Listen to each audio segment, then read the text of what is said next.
brought to you by MDH Masala. দারুণ বিশুদ্ধ প্রাকৃতিক হলুদ, লঙ্কা, ধনে। না, লঙ্কা, ধনে, হলুদ, MDH।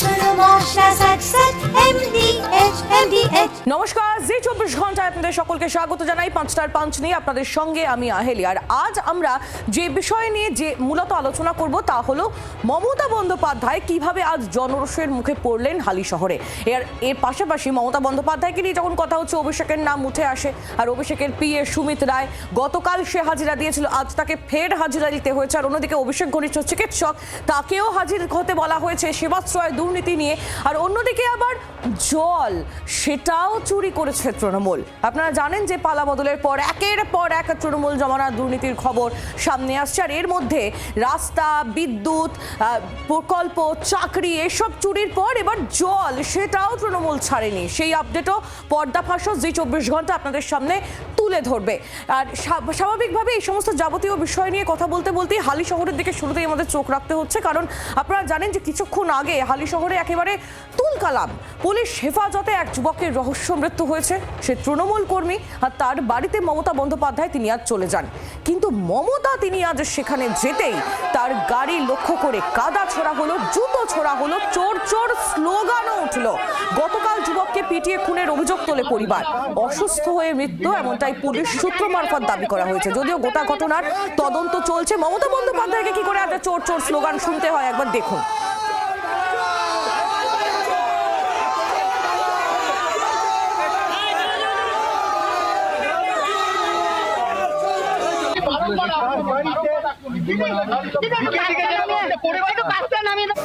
দেখুন, এই ছবিটা দেখলে বুঝতে পারবেন যে মমতা বন্দ্যোপাধ্যায়ের গাড়িতে কাদা ছোড়া হয়েছিল।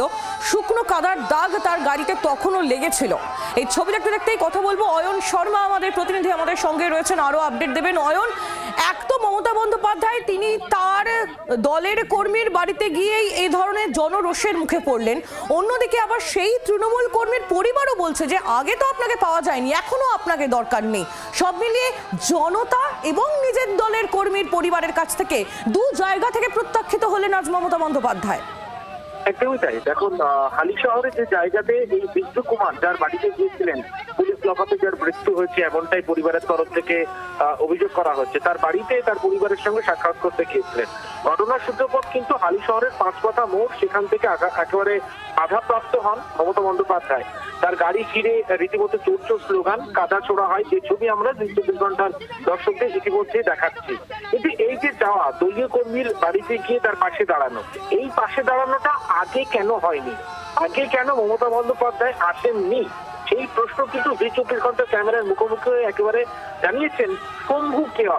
এই বিদ্যু কুমারের দাদা শম্ভু কেওয়া, তিনি বলছেন মুখে তো তাকে দেখা যায়নি, তাকে তিনি পাশে দাঁড়াননি, আজকে তিনি এসছেন এমনই ভাবে কিন্তু তিনি মন্তব্য করছেন। তার বক্তব্য, তিনি এসেছেন, তার কথা বলেছেন, কিন্তু তারা কোনো ভরসা রাখতে পারছেন না মমতা বন্দ্যোপাধ্যায়ের উপরে, ভরসা রাখতে চাইছেন না তার উপরে।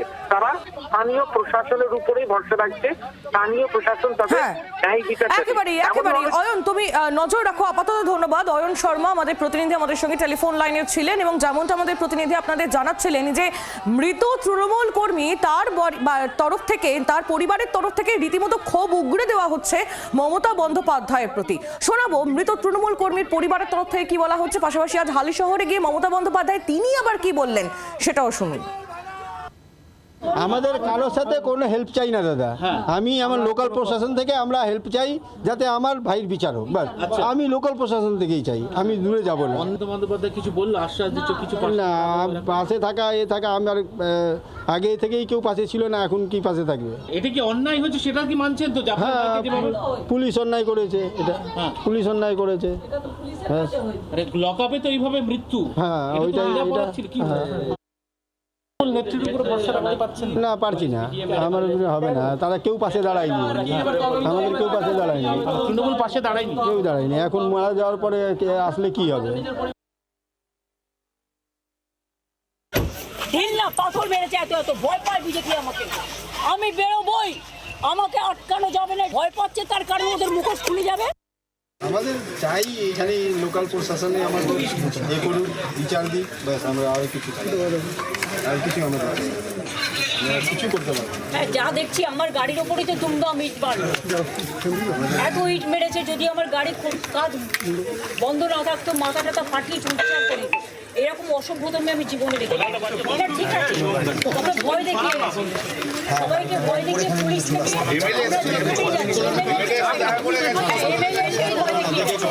এবং পুলিশে এখানকার আমি সব শুনে।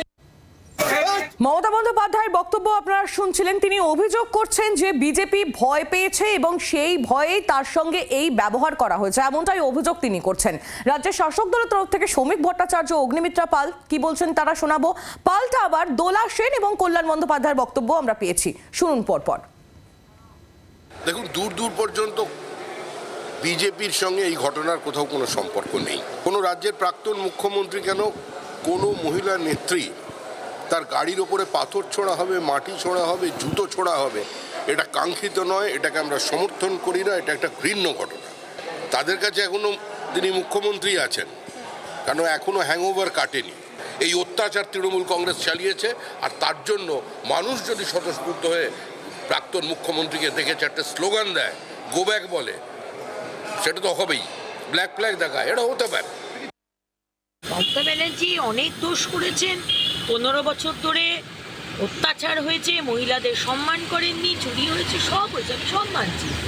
আজকে অভয়ার দিন, অভয়ার মৃত্যু দিন, সেটাও হয়েছে। মমতা ব্যানার্জি আপনি বিচার দিতে পারেননি, কিন্তু তার মানে এটা নয় যে আপনি মমতা ব্যানার্জিকে কাদা ছুড়বেন, চোর চোর বলবেন, জুতোর মালা পরাবেন। What is this?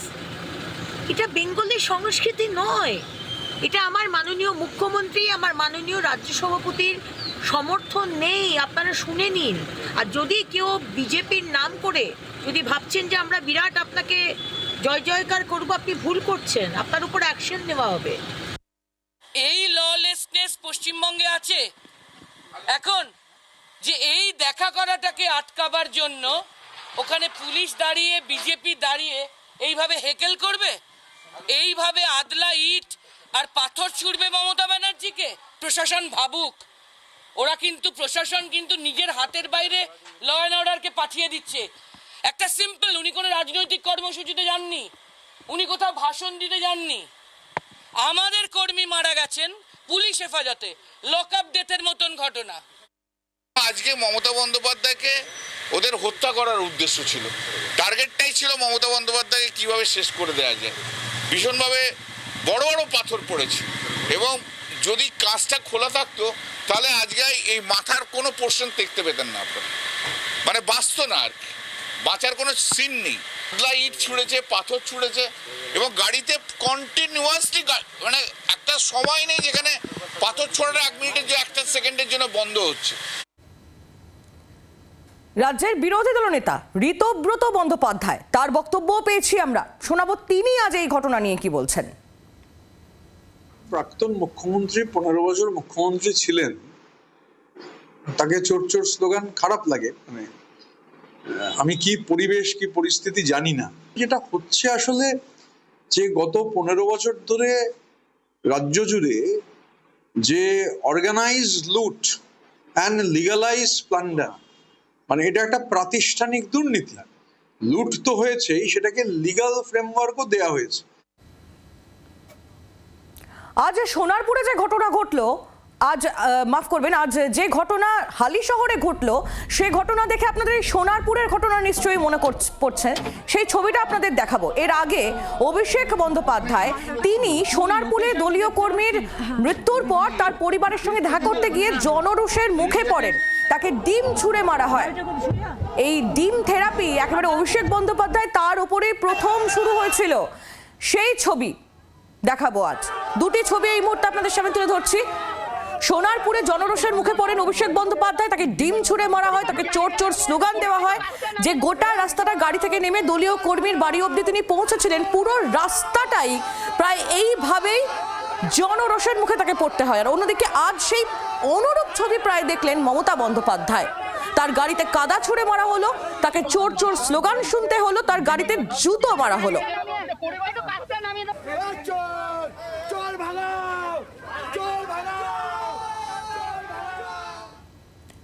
অভিষেক বন্দ্যোপাধ্যায়ের কথা যখন উঠলোই তখন তার পিএর কথাও একটু আপনাদের বলি, তার আপডেট কিছু দিই। সুমিত রায় তিনি আজ ফের হাজিরা দিয়েছেন। শালবনী জমি মামলায় ভবানী ভবনে ফের তলব করা হয়েছে তাকে। গতকাল ভবানী ভবন থেকে বেরিয়েই অভিষেক বন্দ্যোপাধ্যায়ের বাড়ি ছুটেছিলেন সুমিত রায়। কি গোপন কথা তিনি বলতে গেছিলেন সে নিয়ে চর্চা কম হয়নি, জল্পনা জোরালো হয়েছে। আর এরপর ফের আজ হাজিরা দিতে হলো সুমিত রায়কে। এখনো পর্যন্ত তার যে জিজ্ঞাসাবাদের পর্ব তা চলছে। আপডেট কি উঠে আসছে একটু জেনে নিই। পিয়ালি মিত্র আমাদের প্রতিনিধি একেবারে সরাসরি আমাদের সঙ্গে রয়েছেন। পিয়ালি, কি খবর পাচ্ছ?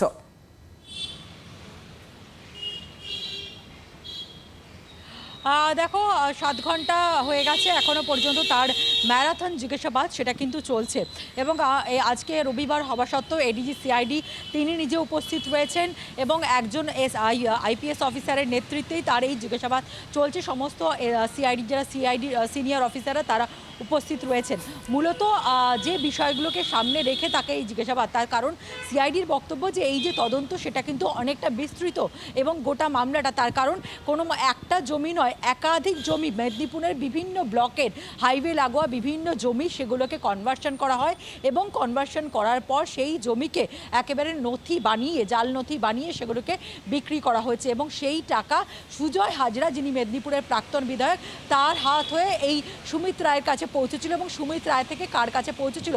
ফলে গোটা বিষয়টা কিন্তু অনেক দূর বিস্তৃত, বিশেষ করে এইরকম সরকারি জমি যেগুলোকে কোনো সরকারি আধিকারিক বা ভূমি রাজস্ব দপ্তরের আধিকারিকদের মদত নিয়ে সেগুলোকে কনভার্সন করা হয়েছিল এবং তারপরে এরকম লোকের অস্তিত্ব নেই তাদের নামে ডিড বানানো এবং তারপরে সেই জমি বিক্রি করা। গোটা বিষয়টাই সামনে এসেছিল একজন ব্যক্তি যিনি একটি জলের কারখানা করবেন বলে তিনি একটি জমি কিনতে গিয়েছিল এবং সুজয় হাজরা তিনি দাবি করেছিলেন সেই জমিটা তার, কিন্তু পরবর্তী সময় তিনি 10 লক্ষ টাকা এগ্রিমেন্ট করার জন্য 10 লক্ষ টাকা দিয়েছিলেন, কিন্তু কোনো এগ্রিমেন্ট ছাড়াই সুজয় হাজরা ওই ব্যক্তির থেকে 10 লক্ষ টাকা নিয়ে নেয়।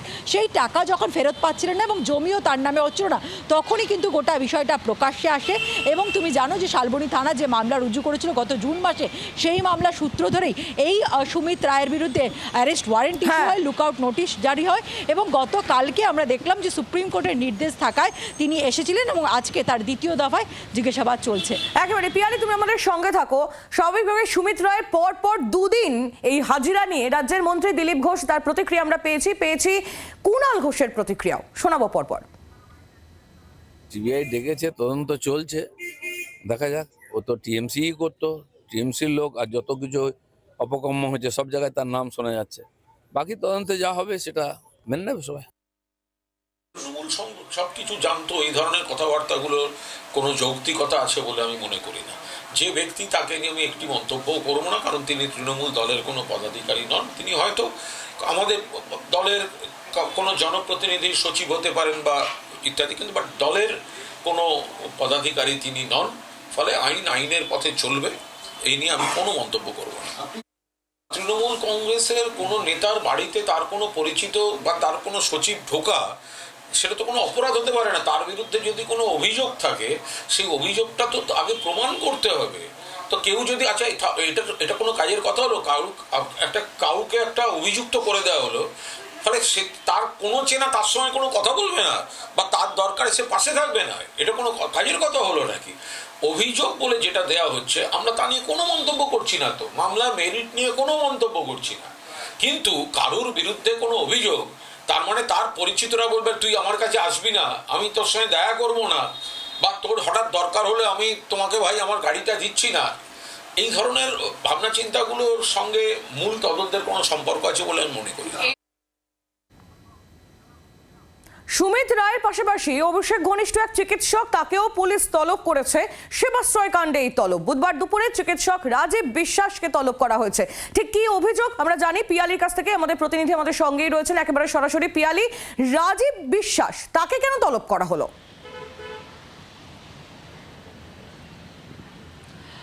দেখো, তোমার মনে থাকবে যে 2 জুলাই ডায়মন্ড হারবার থানাতে সুখদেব দাস নামে একজন ব্যক্তি তিনি অভিযোগ দায়ের করেছিলেন এই সেবাশ্রয় চিকিৎসার নামে প্রতারণার অভিযোগে, যেখানে এফআইআর এর নাম ছিল অভিষেক বন্দ্যোপাধ্যায়। সেখানে West Bengal clinical establishment act সহ অ্যাটমিক এনার্জি সমস্ত অ্যাক্টে মামলা হয়। এই মামলার যখন পুলিশ তদন্ত করতে গিয়ে পুলিশ দেখে যে এই রাজীব বিশ্বাস, যিনি ডায়মন্ড হারবার মেডিকেল কলেজ হাসপাতালে একসময় আরম্ভ ছিলেন হরিণঘাটা বিধানসভা কেন্দ্র থেকে 2026 সালের বিধানসভা নির্বাচন নির্বাচনে তিনি ক্যান্ডিডেট হয়েছিলেন, তার গুরুত্বপূর্ণ ভূমিকা ছিল এই সেবাশ্রয়ের যে চিকিৎসার নামে প্রতারণা। তার কারণ কি? তার কারণ হচ্ছে যে সমস্ত চিকিৎসার নামে যাদেরকে এখানে চিকিৎসা করানো হয়েছিল, সেই জুনিয়র ডাক্তার, ডাক্তারি পড়ুয়া থেকে আয়ুর্বেদিক ডাক্তার বা ইউনানি ডাক্তার, তাদেরকে সমস্তটাই যোগান দিয়েছিল এই রাজীব বিশ্বাস। অর্থাৎ একাধিক অভিযোগ তার বিরুদ্ধে রয়েছে পিয়ালি, এবং সেই সমস্ত অভিযোগ খতিয়ে দেখতেই এই তলব বলে এখনো পর্যন্ত জানা যাচ্ছে। তুমি আমাদের সঙ্গে থাকো। এই রাজীব বিশ্বাস, তাকে নিয়ে অভিষেক বন্দ্যোপাধ্যায়ের আগে কি বলেছিলেন শুনবো।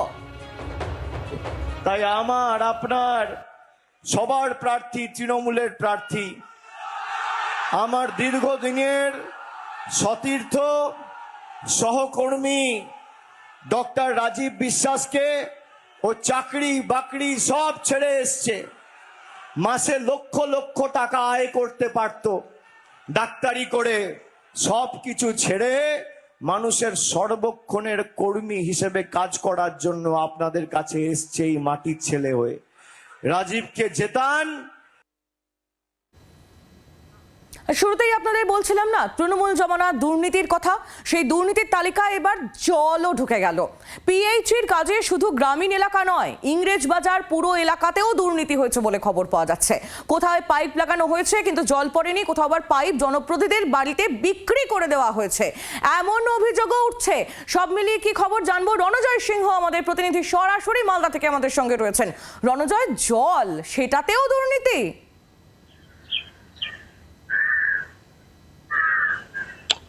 আইলে এমনই তথ্য কিন্তু মালদা জেলায় রয়েছে। মূলত জল চুরি করেছেন তৃণমূল কংগ্রেসের নেতা এবং সরকারি কর্মীদের একাংশ। মালদা জেলা মূলত ইংরেজ বাজার পুরো এলাকায় 29টি ওয়ার্ডে আর্সেনিক মুক্ত পানীয় জলের প্রকল্প সূচনা করা হয় এবং এই জল কিন্তু নিয়ে আসা হতো মহানন্দা নদী থেকে, এবং সেই জলকে পরিশুদ্ধ করে বাড়ি বাড়ি পৌঁছে দেওয়ার কথা ছিল। তার জন্য কয়েক কোটি টাকা মঞ্জুর করা হয় এবং বরাদ্দকৃত অর্থ কিন্তু প্রয়োজনের তুলনায় খরচ করা হয়নি। এবং যে পাইপ কেনা হয়েছিল, যে আর্সেনিক মুক্ত পানীয় জল বাড়ি বাড়ি পৌঁছাবে, যে পাইপ কেনা হয়েছিল, সেই পাইপ কিন্তু কেনার পর কিন্তু তা ব্যবহার করা হয়নি। মূলত সেই পাইপ কিন্তু গায়েব হয়ে যায়। সামগ্রী তৃণমূল নেতাদের বাড়িতে পাওয়া যাচ্ছে, পার্টি অফিসে পাওয়া যাচ্ছে, কোথাও বিক্রি করে দেওয়া হয়েছে। সেই একই জিনিস এই জল জীবন মিশনের ক্ষেত্রেও দেখা যাচ্ছে। রণজয়, ধন্যবাদ তোমায়। পিয়ালি আমাদের সঙ্গে ছিলেন। পিয়ালি, তোমাকেও ধন্যবাদ। আপনাদের শোনাবো এই জল জীবন মিশনে কেলেঙ্কারি নিয়ে তৃণমূল এবং বিজেপির তরফ থেকে কি বলা হচ্ছে। কয়েক কোটি টাকার দুর্নীতি হয়েছে, পাইপ লাগানো হয়নি, পাইপ কেনা হয়েছে, সেই পাইপ অনেক পার্টি বা নেতার বাড়িতে পাওয়া গেছে এবং সেখান থেকে বিক্রিও হয়েছে। তো এই যে সোনা ব্যাপারটা আমরা দেখতে পাচ্ছি বা জানতে পাচ্ছি, এর সঠিক তদন্ত হবে, আগামী দিনে আমাদের সরকার করবে, এবং তাতে যদি চেয়ারম্যানও জড়িত থাকে তাকে তার উত্তরদায়িত্ব নিতে হবে। আমরা যে কাজগুলো করি, গভর্নমেন্টের অর্ডার, সেখানে গভর্নমেন্টের 2টো অফিসার আছে, আরও অফিসারকে নিয়োগ করেছিল, তারা এগুলো দেখে। টেন্ডার হয়, কিছু টেন্ডার এমইডি করে, তারা লুকআপটা করে, বাকি আমাদেরকে তো চিঠি দেবে যে এত কাজ বরাদ্দ হয়েছিল টাকা, আর কাজ হয়নি। যদি উনি বলেন তাহলে হবে। উনি যখন মন্ত্রী হয়েছেন তো নিশ্চয়ই মন্ত্রী ওভারটেকিং করে মন্ত্রী হন, উনি নিশ্চয়ই ভালো করে তদন্ত করে এটা অ্যাকশন নেবেন, এটাই আমি আশা করব। স্বাস্থ্য আর নিউট্রিশন পাবে, শরীরও স্ট্রং হবে, অল্প খেলেই পেট ভরে ডাইজেশন ঠিক রাখে। MDH সোয়াটিন, আসল প্রোটিন।